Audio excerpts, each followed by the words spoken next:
అవకాశాలు అయిపోయినాక అదృష్టం అనేదే సమస్య అయినప్పుడు దేవుడు నా వైపు ఉంటాడు, అదృష్టం నా వైపు ఉంటుంది. ఎలీనో వచ్చింది, మొత్తం ఎక్కడికక్కడ ఎండిపోతుంది అన్నారు. కానీ ఎలీనో వచ్చిన సమయంలోనే ఎల్లంపల్లి నిండింది. శ్రీధర్ బాబు ఇక్కడనే ఉన్నాడు. హైదరాబాద్కి తాగునీటి సమస్య లేకుండా దేవుడే వానలు కురిపించాడు. కొంతమంది మాత్రం కర్ణాటక తమిళనాడు పోయి అఘోర పూజలు చేసిరు. కరువు రావాలి, జనాలు చచ్చిపోవాలి, ఈ ప్రభుత్వం బద్నాం కావాలని. ఇట్లాంటి దుర్మార్గులు కూడా ఉన్నాడు. ఎంత ఘోరంగా అఘోర పూజలు చేసినా దేవుడు వాళ్ళ దిక్కు లేడు, దేవుడు మన దిక్కు ఉన్నాడు. ఎందుకంటే మన సంకల్పం మంచిది.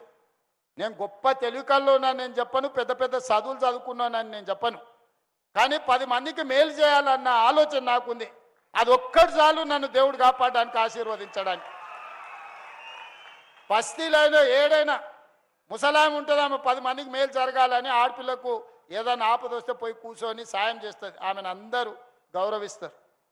ఆమె పెద్ద డాక్టర్ చదువుకోవాల్సిన అవసరం లేదు. హాస్పిటల్కి ఓనేళ్ళు పేదోళ్ళు కూడా కాన్పు ఉంటే ఒక పెద్ద మనిషి వచ్చి కూర్చొని సాయం చేస్తే వాళ్ళు జీవితకాలం గుర్తుపెట్టుకుంటారు. చిత్తశుద్ధి కావాలి, మంచి బుద్ధి కావాలి, మంచి ఆలోచన కావాలి. అందుకే ఇవాళ ఎక్కడ కూడా గతం నేను ఇన్నిసార్లు వచ్చినా, నిన్నమన్నే కుక్కట్పల్లి గతంలో ఎన్నిసార్లు వచ్చినాయి, ఎన్నిసార్లు చూసారు ముఖ్యమంత్రిని టీవీలో తప్ప ఎప్పుడైనా మనిషిని చూసిర్రా? మరి నేను మీ పక్కనే ఉంటే మీలాకనే ఉంటే మీతోనే మాట్లాడితే ఏడికి పోయినా అక్క నేను మీ మధ్యలోనే తిరుగుతున్నా కదా.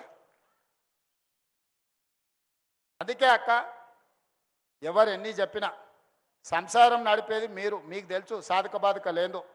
ఇల్లు అలకాలన్నా కూడా ఒకసారి కాదు, ఇల్లు అలికినాక పండుగ చేద్దాం అంటే కూడా ఒకసారి ఉండదు.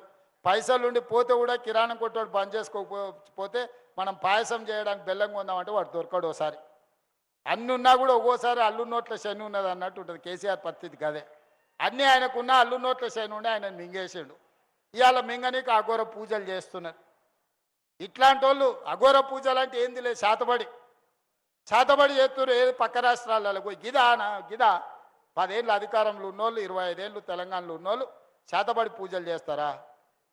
శాతబడి తిరగబడితే ఏమవుతుందో తెలుసు కదా. బుద్ధి సక్క లేకపోతే శాతబడి కూడా తిరగబడుతుంది. అదే అవుతుంది. మళ్ళీ ఇంట్లోకి వెళ్ళి ఫామ్ హౌస్లోకి వెళ్ళి బయటకు వెళ్ళకుండా అవుతుంది. ఏం లేదు, అదే తిరగబడి మిమ్మల్ని అష్టదిగ్బంధం చేస్తుంది. అందుకే ఈరోజు మంచి మనసుతోని మంచి ఆలోచనతోని ఇక్కడికి వచ్చి అభివృద్ధిలో నాకు రాజకీయాలు లేవు. ఎన్నికలు వచ్చినప్పుడు ఎన్నికలు చేసుకుందాం, ఇప్పుడు అభివృద్ధి చేసుకుందాం, పనులు చేసుకుందాం. మీరందరూ సహకరించండి. అద్భుతమైన తెలంగాణను, హైదరాబాదు నగరాన్ని అభివృద్ధి చేసుకుందాం. మీ అందరి ఆశీర్వాదంతో ఈ ప్రభుత్వం ముందుకెళ్తుంది.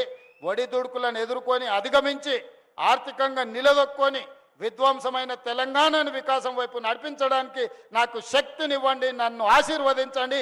ఈ కుక్కట్పల్లి ప్రాంతమే నన్ను పార్లమెంటుకు పంపిస్తే తెలంగాణ ముఖ్యమంత్రిగా ఈరోజు మళ్ళీ వచ్చిన ఈనాడు ఆశీర్వదించండి. 10 ఏళ్ళు నిరంతరం మీకోసం, మీ ఇంటి పిల్లగాళ్ళ లెక్క నేను పనిచేస్తా, మీ అభివృద్ధి కోసం నేను నిలబడతా అని తెలియజేస్తూ మీ అందరి దగ్గర సెలవు తీసుకుంటున్నా. ధన్యవాదాలు మా అక్కలందరికీ ప్రత్యేకంగా.